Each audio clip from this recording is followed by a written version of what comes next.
दरअसल ये प्रहलाद जी जो थे ना, माँ के गर्भ में ही पूरी भागवत कथा सुन चुके थे। जब देवता और दानवों का युद्ध चल रहा था ना, तो दैत्यों की ओर से हिरण्यकश्यप युद्ध कर रहा था और देवताओं की ओर से इंद्र युद्ध कर रहा था। और जब युद्ध चल रहा था तब देवताओं की और दैत्यों की लड़ाई के समय माँ के गर्भ में प्रहलाद जी आ गए थे। हिरण्यकश्यप की पत्नी के गर्भ में आ गए थे प्रहलाद जी।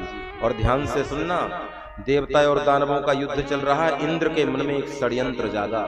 इंद्र को लगा कि कहीं ऐसा ना हो जाए कि ये हिरण्यकश्यप की पत्नी किसी बेटे को जन्म दे और हिरण्यकश्यप से ज्यादा पराक्रमी दैत्य बने, ये बड़ा वीर और राक्षस निकले, बड़ा वीर पराक्रमी दैत्य निकले, तो गर्भ में ही इसे मार देना चाहिए। तो इंद्र एक रूप से युद्ध करता रहा हिरण्यकश्यप से और एक रूप से अंतर्ध्यान हुआ और अंतर्ध्यान होकर के हिरण्यकश्यप का रूप बनाया और उसकी पत्नी के पास पहुंच गया। और उसकी पत्नी के पास पहुंचा और कहता है कि देवता यहां कभी भी आक्रमण कर सकते हैं अपने दल बल के साथ में, चलो मैं तुम्हें किसी गुप्त स्थान में और सुनिश्चित और सुरक्षित कर देता हूं। बेचारी दैत्य पत्नी समझ नहीं पाई और उस समय प्रहलाद जी मां के गर्भ में थे। हिरण्यकश्यप की भार्या को अपहरित करके इंद्र रूप बदल के ले जा रहा था। सामने से चले आ रहे थे नारद जी। नारद जी तो सर्वांतर्यामी पहचान गए, बोले अरे इंद्र, ये दैत्यराज हिरण्यकश्यप की भार्या को लेकर कहां जा रहा है?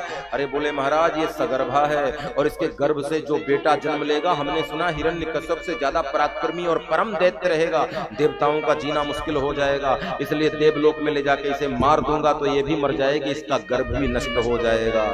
नारद जी ने कहा, अरे मूढ़मती के देव इंद्र, इसके गर्भ से कोई राक्षस और दैत्य उत्पन्न होने वाला नहीं है। इसके गर्भ से भगवान के बहुत बड़े पार्षद का जन्म होने वाला है, जिनकी भक्ति से तीनों लोक प्रकाशित हो जाएंगे।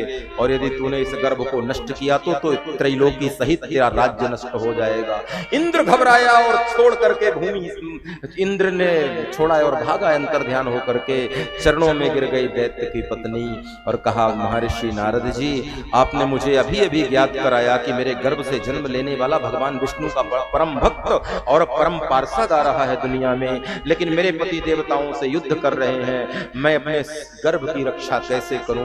मैं आपकी शरण में आई हूं। और कहते हैं नारद जी ने अपनी शरण में रख करके पूरी भागवत कथा उसकी पत्नी को सुनाया और माँ के पेट में बैठे बैठे प्रहलाद जी ने पूरी भागवत सुनी। और गर्भवती माँ जब भगवान की कथा सुनती है, सुंदर ग्रंथों को पढ़ती है, सगर्भा स्त्री अच्छे आचरण करती है, सत्य दया प्रेम का अनुसरण करती है, तो उसके गर्भ से जन्म लेने वाली संतान भगवान की परम भक्त होती है, परम दिव्य होती है भैया।